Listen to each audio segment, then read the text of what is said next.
Welcome to Clarity Financial's weekly Underbelly podcast, where we dig deep, discussing financial topics few advisors dare to tackle, and share thought leaders from the world of finance, covering important topics like Social Security, Medicare, retirement planning, and asset protection, providing you with personal finance ideas, not just to save you money, but make you money.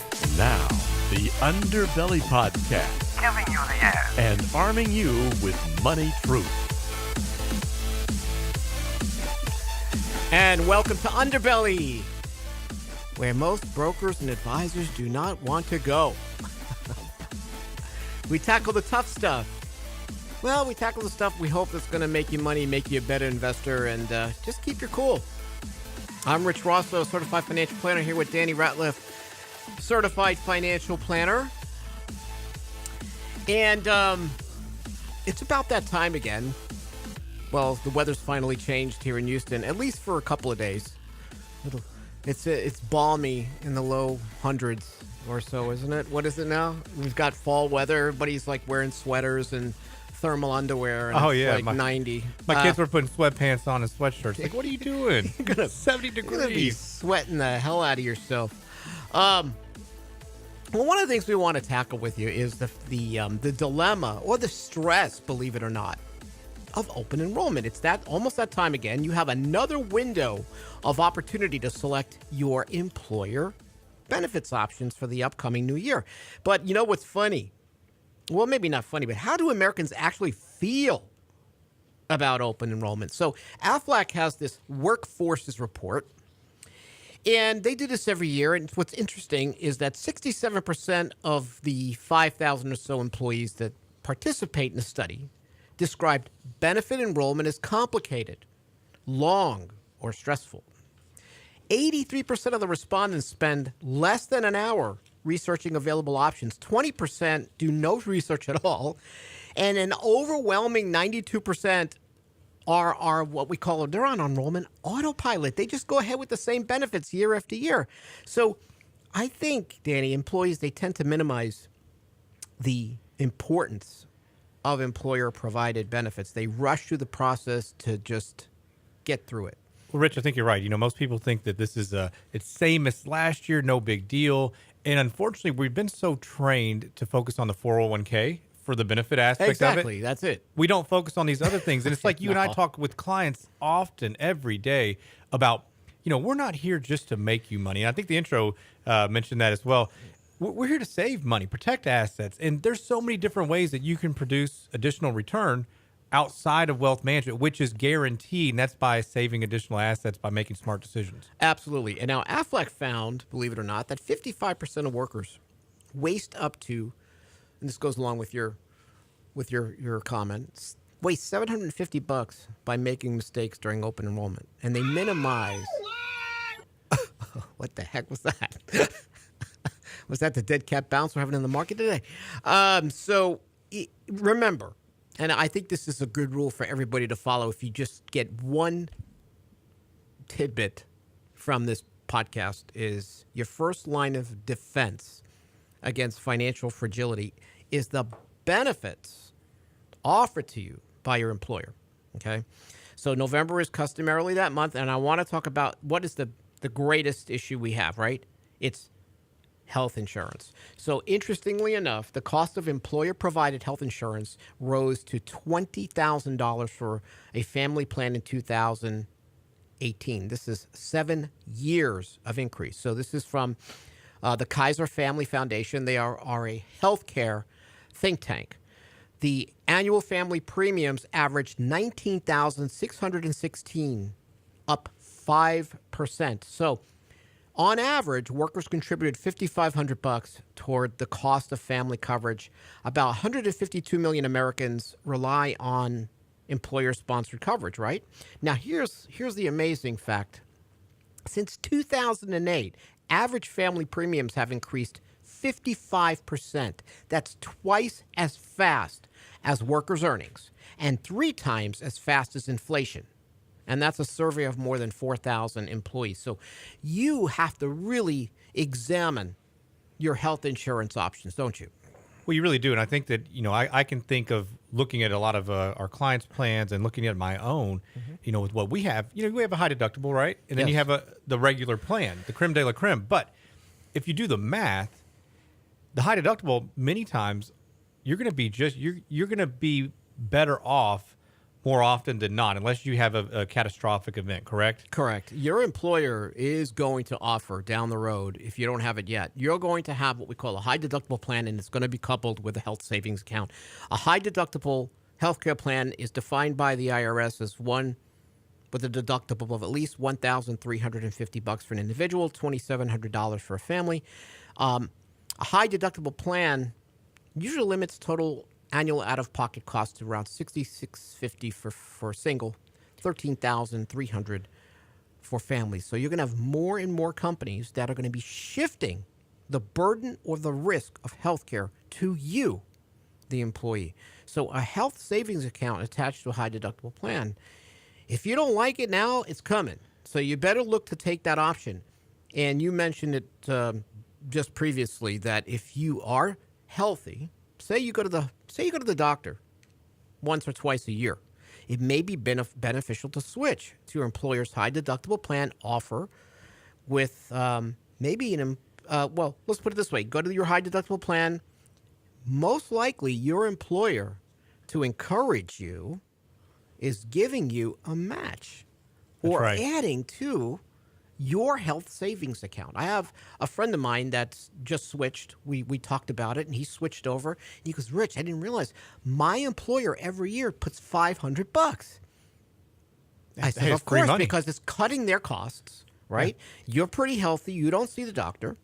So pile as much as you can into your health savings account and get this match. And what do we say? Think of your health savings accounts as a healthcare retirement account. It's not use it or lose it. It's not the flexible spending accounts. In an HSA, you can stockpile your money. You can allocate across investments. You can use mutual funds, allow the money to grow tax deferred, and then withdraw at retirement to subsidize healthcare costs or even pay Medicare premiums. So healthcare costs in retirement are going to be formidable. So if you can stockpile this money into an HSA and not touch it, then you are living healthcare retirement savings account nirvana, right?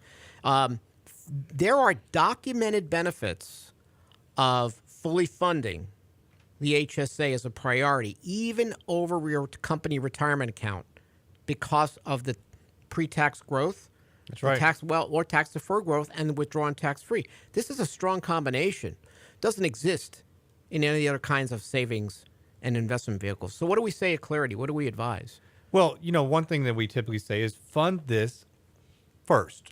Prioritize it, right? Prioritize before the 401k, or at least get your match in the 401k, get your match here. But if you max this out, this is the only investment vehicle in the United States that's going to give you the triple tax benefits. Your money's going to go in tax-free, it's going to grow tax-free, and it's going to come out, assuming you use it for medical expenses, tax-free. 3 times. It's awesome. And it's going to sound counterintuitive, but as we mentioned here, you consider paying your out-of-pocket health insurance deductibles, as many expenses as possible with after-tax dollars. Leave your savings in the HSA to accumulate long-term dollars for medical, dental. Hey, Medicare doesn't cover dental. I don't think a lot of people, we don't care about teeth as when we get older, Brent. No teeth. We don't need teeth. So Medicare doesn't worry about it, but you can save for it in your HSA. So you may want to put a line item in your budget to cover healthcare expenses that may come up. Now, this is maybe not be the optimum plan for most people. If you have children, like Danny's got 10, and they have to go to the doctor, then maybe you can't do it. But I'm thinking you do it too. And that takes some financial discipline to actually put money away aside to leave your HSAs alone. Well, it does. But even thinking back, so if you think about it full circle, if you look at premiums now, premiums have been increasing over the years, just like you mentioned that stat. They've gone up substantially. That's right. So think about it. If you have the Cadillac plan, you're now maybe paying $700, $800, $900 a month for a family. So let's just say you're paying $800 a month, 12 months. There's $9,600 a year that's coming out of your pocket prior to you spending any other additional money, right? If you go to the doctor, you're still gonna have your copay. You're still gonna pay additional. And now, if you do the math, you think about, okay, well, I can do another plan. Maybe I'm paying the high deductible. I have $100 a month, $200 a month, and I have this out of pocket. It's going to be $13,300. But I'm going to bet and bank that my family's going to be okay.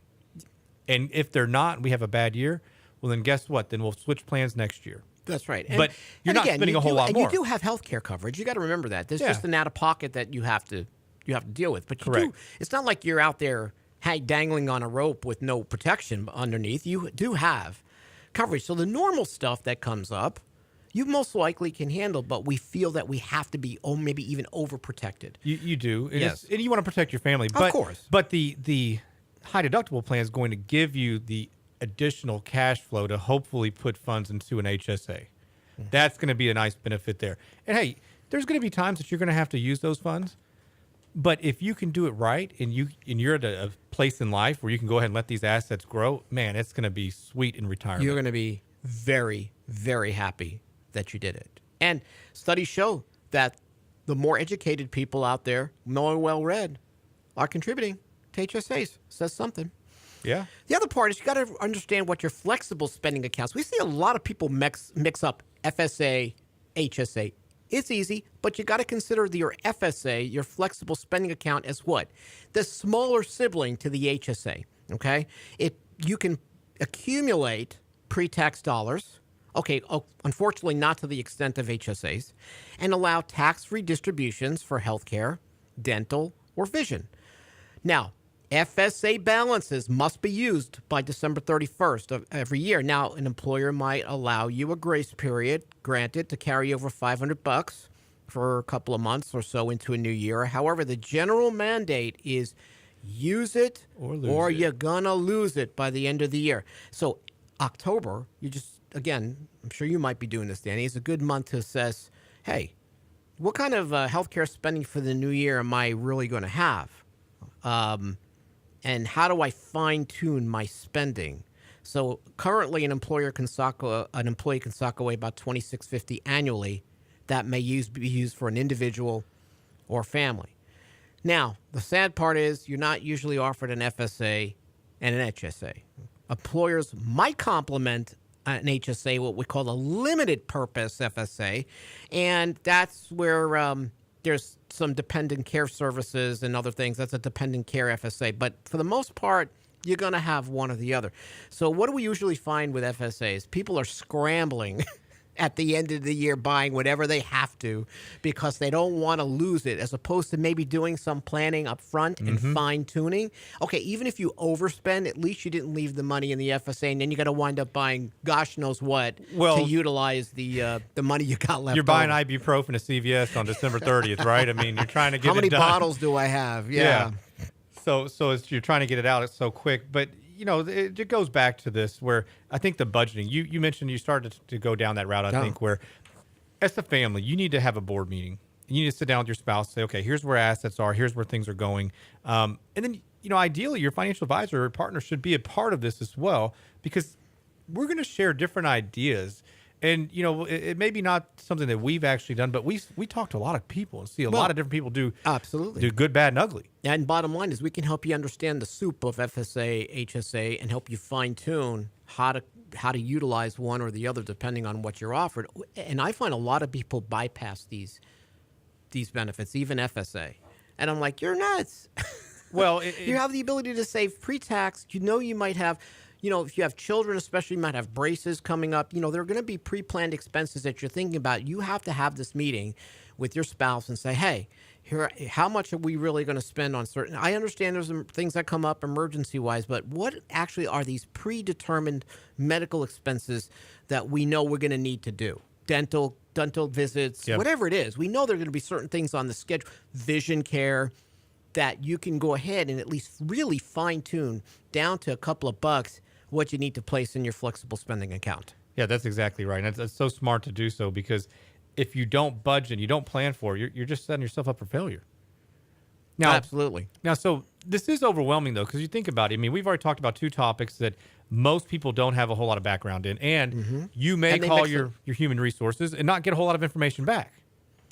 Yeah, we always say your first step is human resources, but to the most part, it varies by company from company to company, where you can have very proficient, very helpful HR representatives or ones that just say, read the documents. And then your benefits group may have somebody who, not knocking anybody for their first job, but you just walked in the door. Hey, here's the info.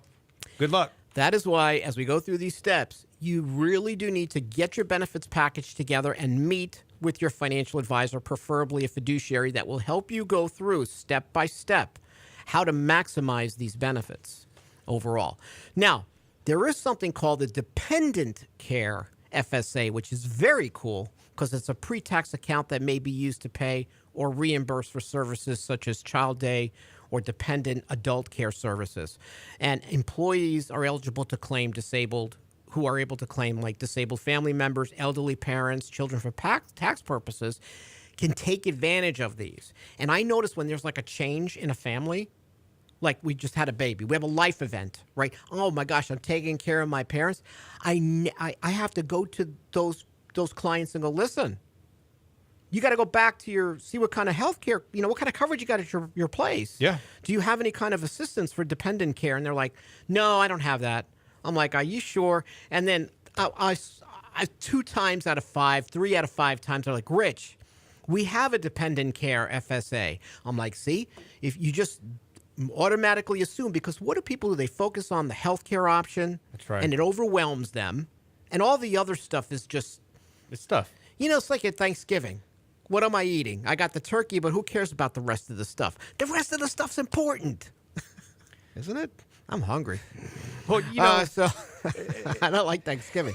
But I mean, come on. You've got to really step back when you have a change of life, or you're taking in dependent care parents or having a baby, that there are... Listen, how many times we have companies that even have daycare reimbursement of some form? Yeah, or you see that more often with children. Now. And yes, you do, with larger companies especially. So you do need to understand that as well. Well, another thing is the disability aspect of an employee. Many times, especially as we see, spouses staying home with children as you're having kids. Mm-hmm. This is one thing that's I don't see the box checked often enough. Many times people are not actually taking advantage of the disability. Well, so we went through the HSA and the FSA, right? But to your point, Danny, now we have long-term disability coverage that is mostly available. It's very inexpensive through your employer. And I find, to your point, that most people will ignore it. Most employees don't really, or bypass it, and especially younger, because nothing is going to happen to them. Never going to happen. So stats show that 1 out of every 4 workers will become disabled before they retire. Wow. So you have long-term disability insurance that provides a level of income protection during extended periods if you're sidelined from working, especially at, say, for example, what we call your own occupation, whatever you're doing for a living. It is the most inexpensive, comprehensive benefits employers provide, but we see many forego signing up as they believe long-term disability is never really going to occur, or healthcare insurance takes priority, or healthcare coverage is long-term disability coverage, when it's totally 2 different things, right? That's correct, absolutely. And so this is something that's really nice, because if you're paying for it out of your pocket, the distributions or income that's going to provide, it's not going to be taxable. So there's some really nice caveats with this, and you have to think about, as you're doing family planning, this is crucial, because how, right now, what is the average, what can the average American come up with for an emergency? $400 or $500, maybe. Yeah. And how many things cost $400 or $500 that we actually need? You can't even go buy a washer. If your washer broke today, could you buy one for $400, $500? I can. You could. You can't, but I can. Well, yeah, I need the mother load, right? I mean, we got the commercial washer. Yeah. Hey, scratch and dent. My favorite 2 words. Who cares if my washer's pretty? He has the olive green washer. I would. Let me tell you, if I can get it for $200, okay, washes my clothes. Yeah. Now, we find that many millennials or younger people ignore long-term disability coverage. And ironically, they're the ones that are more financially vulnerable if one party Correct. doesn't have income for an extended period of time. So say for example, you say to yourself, I'm not doing it. I don't want to spend the $30 a month or 40, whatever it is. Your household's going to have to prepare to shoulder the financial burden of making up that gap in household cash flow for as long as that long-term disability exists, right? So, or until the wage earner can at least return to his or her own occupation or any job, depending on how severe the disability may be. So in some cases, long-term insurance payouts will last until the insured reaches 65. On average, a long-term disability can last 2 years. So you got to think about this. If you had a long-term disability for 2 years and you lost that income, can you replace it? And you just mentioned, as the bank rate surveys, the most depressing surveys on the planet show, majority of Americans couldn't reach or raise $500. Okay, so long-term disability coverage is very, very important. And employers offer varying levels of coverage, right? It's a minimum of maybe 20% of your monthly salary to a maximum, which is closer to 65%, right? Now, you mentioned it earlier. People go, well, that's not 100% of my income. Well, but guess what? If you're funding it with after-tax dollars, these are tax-free dollars if received. Now, at Clarity, we always recommend that you take advantage of the maximum coverage. No excuses.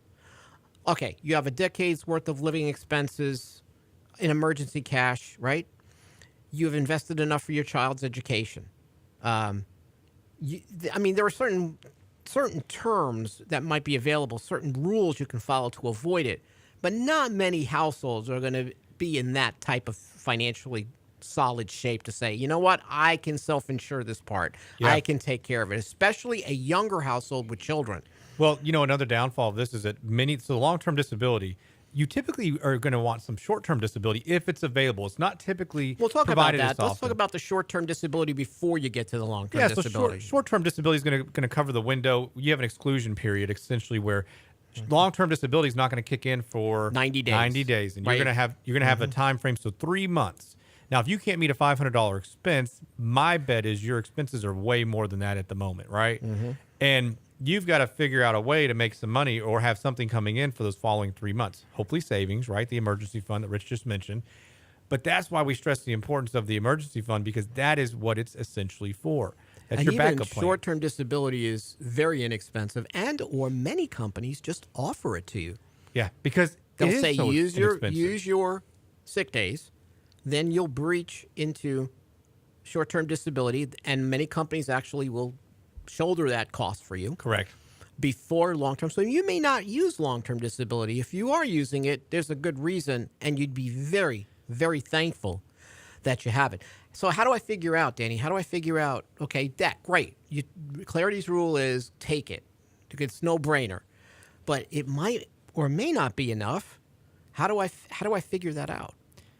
Well, if it's not going to be enough to cover your expenses, well, I mean, this is just going to be simple math, right? You're going to look at what your income is, and you're going to see how much is it that you actually signed up for. It, right? You're going to figure out what the gap is. Yep. Is my gap covered? And if not, then you need additional coverage. Correct. Okay, and this is not expensive coverage, especially if you work some white collar job and you're not dangling on a skyscraper every day. That may be more dangerous than a white collar job these days. Yeah, lately, especially when the market drops.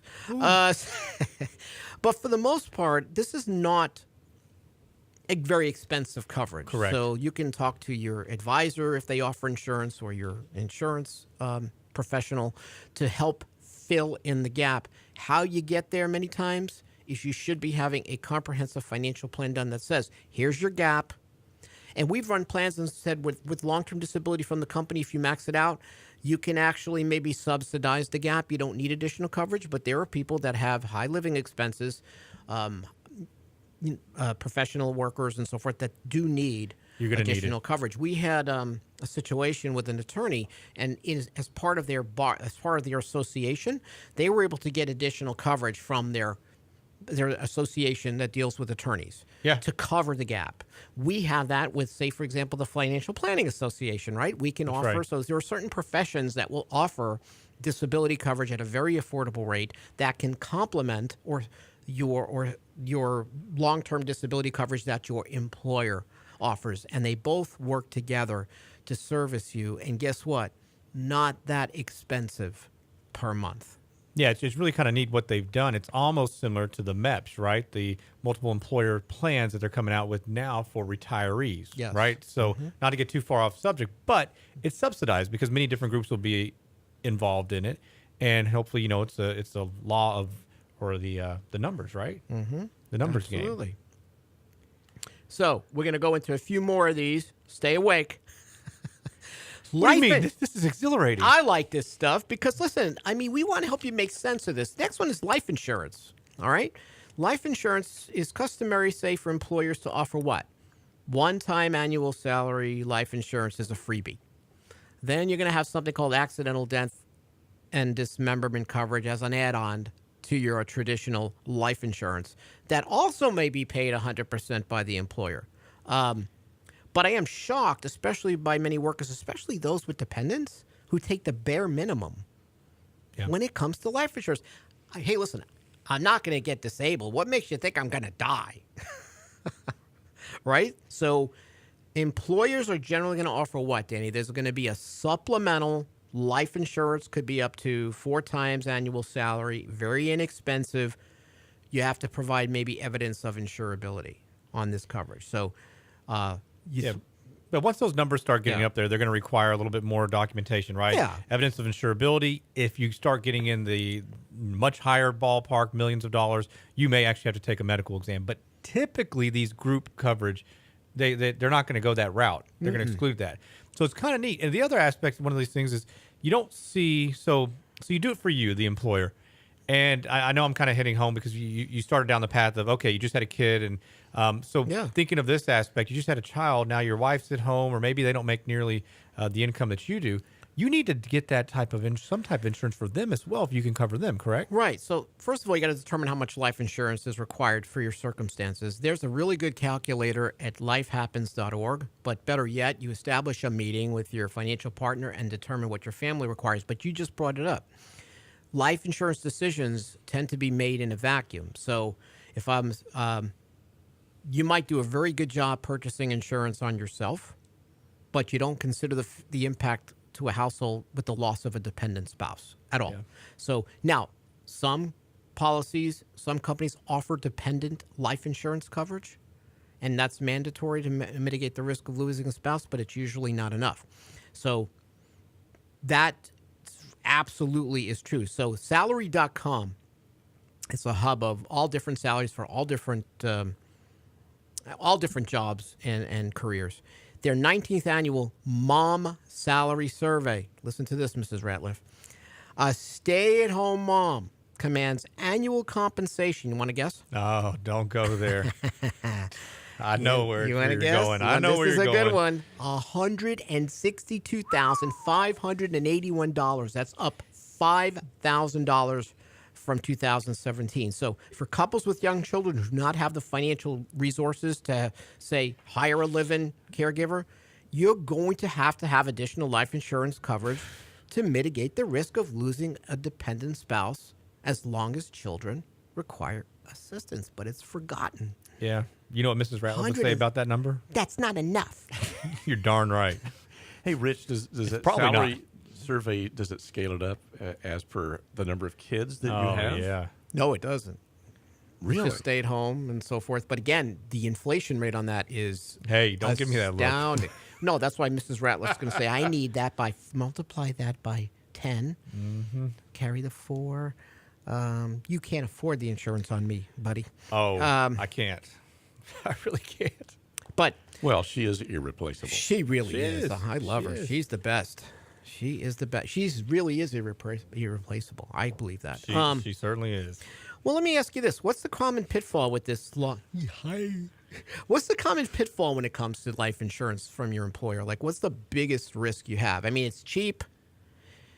It's plentiful if you take it. I give you a pat on the back. But what's my risk when I purchase most of my insurance or all my life insurance from my employer? Well, the risk, I think the biggest risk is it may not be portable. Yeah. So you say, you know what, I'm fully insured. You get it when you're young. It feels good. It's great. but you lose your job, you switch jobs, they don't offer it at your new one, and you can't take this one with you. That is the biggest issue. It is one of your greatest risks, unless you have job security, whatever that is. So years ago, people did, right? Yeah. Today, now again, if you're going to switch to another employer, most likely, and that's where it's even important, not just on November enrollment, but say you're going into a new employer, you're going to get a new benefits package. You have to put a lot of time and due diligence, and you just can't. You can't be as comfortable like you glossed over your current employer's plans. You have to really spend some time with that. So you've got to make sure you've got enough life insurance coverage. And that's why we suggest after you do a holistic plan is you might have to purchase additional coverage outside that's not that you purchase from your insurance agent. Maybe your advisor offers it to make sure that you're covered. That's just exactly so that you right. don't lose your coverage. But you did just mention one thing that is so important is when you do switch these jobs, you have to make the cost of benefits a part of the equation. A lot of times we just look at the salary and say, well, I'm making up numbers, 100,000, and now I'm going to make 110. Well, that's great. You think you get a $10,000 raise, but guess what? Now your benefits are not nearly as good. You're spending way more money out of pocket. So it could be a net. Grass is not always greener. In fact, I met with somebody last night who switched jobs. And they're turning 65, and now they're saying that you have to sign up for Medicare Part A and B, and keep if you want the better insurance. So now you're paying for Part B, right? Because A comes out of pocket, or you've already paid for it. B is going to come out of pocket. You're going to pay your premium. Your base premium is $134 per month. Correct, and now you're also paying for the better health insurance, supplemental, essentially. That's tough. That is tough. That's real tough. And so those numbers don't always work out, but I think you need to make that a big part of the equation when you're making these decisions. The life insurance, the health insurance, how it all impacts and how it works together when you are switching jobs.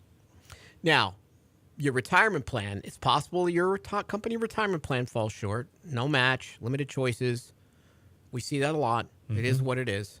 Now, open enrollment doesn't necessarily include deadline decisions about your employer-provided retirement plan, your 401k. But while you're doing this, take an additional 30, 40 minutes to review your investment mix, your selections, the contribution rate, right?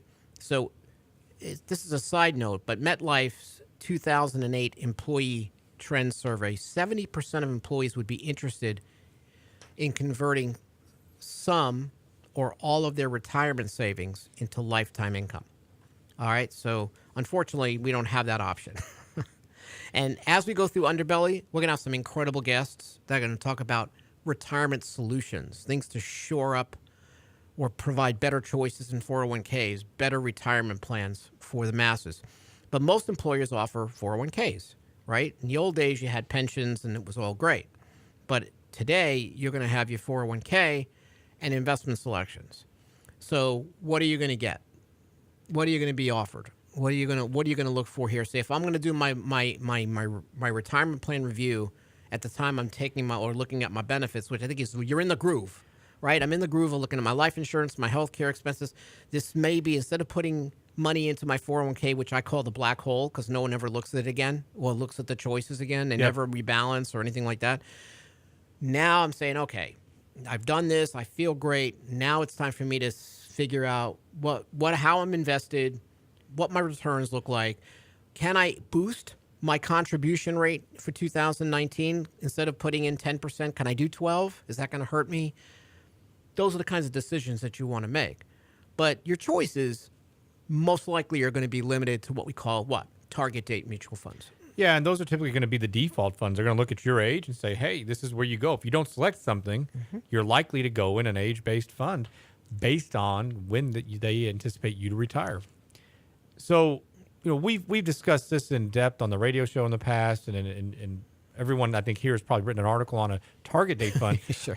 But they're not created. All things are not created equal, especially when it comes to target date funds. So if I have my Vanguard retirement date fund target 2020, right? But would tell me what year is it, Danny?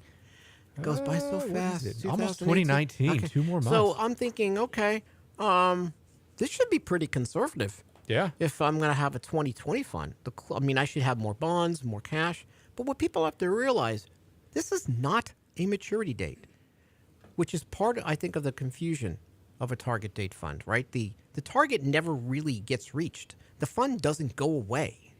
Yeah. It's always out there. So if I'm rational human, 2020 so-called, I would think this fund should be conservative. Maybe I have 20% equities, 30%, the rest in fixed income and cash. Well, it depends on what we call the target date fund's glide path, okay? And you're going to need to be a rocket scientist to try to figure that out, okay? But that's the method of how the allocation is reshuffled the closer you get to that magical date.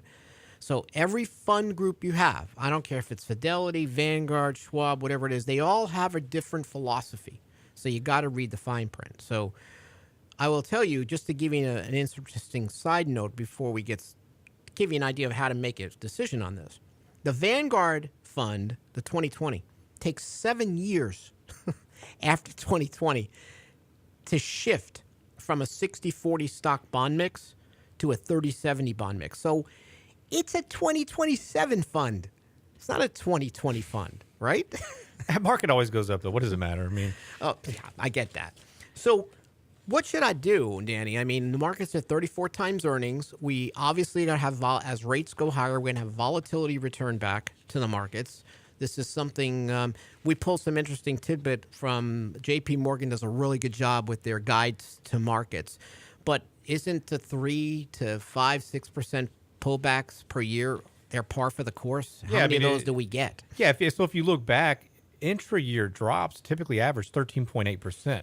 Intra-year. So within that year, I can expect, like that's as a normal mode of how things operate in markets.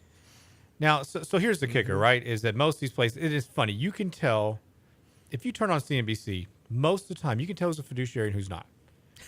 No, and you can look at data as well. Well, what's a fiduciary, Uncle Danny? Well, somebody who has your best interest at heart, because the non-fiduciaries, and I mean you guys, no disrespect, but the market, everything is rosy. It's always bull, bull, bull, bull, bull, and that's exactly what it is, bull, because we have to be cognizant of, they're going to say, look, 29 to 38 years have been positive, and that's right. So you're looking at, I haven't done the math, but let's say 80% of the time, markets go up. Well, what happens when we have that reversion to the mean? Markets go down? Yeah. But what happens to capital? They do get whipsawed a lot. They do. Right? So we have forgotten that markets don't just stair-step nicely higher, okay? It becomes much more like climbing Mount Everest in a storm, okay? You're going to slide back a bit. You're going to move higher over time. So we got to get used to the fact that as rates normalize, whatever normal is, I don't know what that is yet. Maybe Mr. Powell, the head of the Federal Reserve knows, which I don't think he does. No. We have forgotten what normal interest rates look like, what the neutral rate is for interest rates. So you're going to feel some real whipsawing in markets as we go forward. So your target date fund, the longer it goes out there, so if you're not going to retire until 2040 and you have a 2040 fund, you're feeling the brunt of this volatility. You may not feel comfortable with that. It's okay to forget the years and move on to a 2020, 2022, 2023, 25, whatever it is, just because of the fact that you're uncomfortable. You're still going to get exposure to the market. Yeah, but maybe it'll dampen some of that volatility, and especially as stocks are as expensive as they are today. You know, look, financial education is not done well enough, and people don't understand, and a lot of advisors don't understand looking at price to earnings or how to value, where stock markets are in general. So this is difficult, right? It is, and a lot of advisors are going to use that target year as a maturity year and say, Danny, you're not going to retire till 2050 or whatever it is, and guess what? You go ahead in the 2050 fund. That's not the right way to do it, but that's the way it's going to be done, and that's why you do need to sit with a fiduciary or someone who has your highest and best interest to help you look under the hood and select the right target date fund, or at least split. Because I find what most people will do is they put all their money in one target date fund. Yep. You can go ahead and say, you know what, I'm okay with having more money, a little more aggressive. I'm going to put 20% in a longer dated target date fund. And I call it barbelling it. I'm going to go out to, I'm going to retire in 2045, so I'm going to look at 2040 or so. And then I'm going to put the rest, half of it in a 2022, 23, whatever it is. And I know I'm going to get a more conservative allocation there. Well, this is tough, though, because we always have... It's more on art than science, for sure. It is, but we don't have the financial education to really make educated decisions. Yes. We're very emotional. I had a buddy this weekend texted me and said, hey, I need you to look at my 401k. I was talking to my boss, and he has way better returns than I do. I said, well, okay, well, let's talk about what time frame was he investing and what time frame are you? That makes sense. And the first thing he says, well, I got to get more aggressive. And I said, well, not necessarily. I mean, we could be the tortoise and the hare. And, this is the emotional aspect. And if we look backwards, most people look backwards to determine where they're going to invest next. And that is not necessarily the right thing to do, right? Because now we're investing high. We're buying high, and we're going to sell low at some point. I was reading an article this Tuesday, Wall Street Journal. It was on Howard Marks. Yes. What great investors. Yeah, and he follows Hyman Minsky, who I know you love. And he says some things that are just very insightful, but it's things that common sense, really. But a couple of things he mentioned were the longer things are stable, the more unstable they will be when the crisis hits. And Stability leads to instability. Just like when people go, gosh, things are going so well. What the hell can go wrong? Yeah. So things are so quiet. That's exactly right. It doesn't stay that way is what you're saying. Yes. Yeah. And so he says the greatest source of investment risk is the belief that there is no risk. When prices start to decline, investors panic and risk aversion goes from inadequate to excessive. So we have that knee-jerk reaction where we just say, oh, my gosh, we're getting out. We're hitting the door. But we buy at the top. And it's just like Lance wrote an article today talking about how you look at where people are investing. They're still in equities, and they're piling in. And does that make sense? I mean, can you justify, full on just equity exposure? And this is going a little bit deeper. I think you probably wanted to go into this aspect, but this is why it's important when you're looking at these things, especially those target dated funds. Be mindful of what's in them. Be mindful of where we are in a market cycle. Nobody knows for sure, but you can see it's just like Howard Marks. This guy's been doing this for years. He says, I don't know when it's going to, but I can watch people around me and get a pretty good idea. Well, and I think to get back to this discussion of you going through the process of going through your benefits and examining your investment strategy, volatility gets you to face your truth. It's the mirror, okay? It really gets to say in your gut, hey, you know what? This was great, but I really am just not comfortable. It's okay. It doesn't mean that you have to make an all or none decision and get out of the market. It just means that in your 401k, you might need to dampen some of the volatility and the risk. There's nothing wrong with that. I don't care how long you have to retirement. Your gut's your gut. And if you're going to make a stupid decision when volatility arises, then go with what you feel comfortable with. And in the long term, you'll be better off. So again, you want to sit with, and it's always great to sit with your advisor, to go through your benefits package, do a checkup on your retirement plan. And again, we're here to help you too. You go to realinvestmentadvice.com. Off to the left, you ask a question. Ask us a question about your benefits package. How many times a day do we get questions on benefits packages and what people should do? Oh, all the time. Yes, that's what we do. So we're always happy to help you with that. There are also other things in retirement plans. There are wellness plans. So you have more companies that are paying you cash money to be healthier. Yeah, how cool is that? That's great. I mean, like if you go ahead and say you work with your healthcare provider, you do a blood chemistry, you don't smoke, whatever these plans are, you can save money. Your employer is trying to save money. They're going to pass some of that on to you. It could be just cold hard cash. I've seen that happen. I had a friend of mine that said, "Hey, listen, Rich, if I prove that I have a gym membership, they're going to give me $200 a year." Yeah. And if I provide, he goes to a physical. If he goes for his physical every year and he sticks to it, they give him another $300. See, that's and I'm like, well, awesome. and I said, listen, forget the cash. This is just great. But there's more incentive in these wellness plans. And what the benefits survey, the MetLife benefits survey show is that more and more employees really are wanting preventative or wellness plans, whether it's to help stop smoking, work out, manage type 2 diabetes. It's just what are healthcare costs in retirement? $280 to $300 over the lifetime of retirement? Anything you can do today to make you healthier, and if your employer is going to give you cash money, you take it. So don't discount those wellness plans. Yeah, and a lot of times they're going to put them where? Into the HSA plan or FSA plan as well. So that's kind of neat. And those plans, those wellness plans will pop up throughout the year. They may not just be necessarily for open enrollment. It could happen anytime. So we're focusing on the open enrollment period that you're in now. October through November. But man, there is stuff that opens up throughout the year. You have life-changing events that occur. That means you have to revisit your benefits package. You are allowed to do so, aren't you? Correct. If you have a life-changing event, like there's another baby in the Ratliff household. Ooh, man. Not right now. Right, but I'm saying is like Brent's kids are popping out grandkids. I think he's got like 30 now. So And all in 2 weeks, too. yeah, I know. It's crazy. So the Clantons, they're going through. Hey, we've got a new addition here. What does my employer offer to me, if anything, because of this? How do I now need to cover my new baby? Yep. When it comes to healthcare coverage, And that's something you can actually look at life insurance, too, for. absolutely, everything needs to be reassessed. Yep. For absolutely. What other tidbits do you think you would have when it comes to this open enrollment stressful period? You know, take your time. This is something that I think that it's so easy because you feel like especially if you've been there for a minute, you feel like you're comfortable. And Which is like the 92% that just go by, just take this. They do it. Yeah. Take what they had last So, year. so actually sit back because, we focus so much, like we started talking about the returns we have in investments when there's other ways that you can put money in your pocket, and that's going to be how you save it. And this is big. So if you take your time, go through it, talk to your financial partner, your advisor, make a decision that's going to be best for you and your family, not just for this year, but hopefully long term. And you can be paid in spades doing this the right way.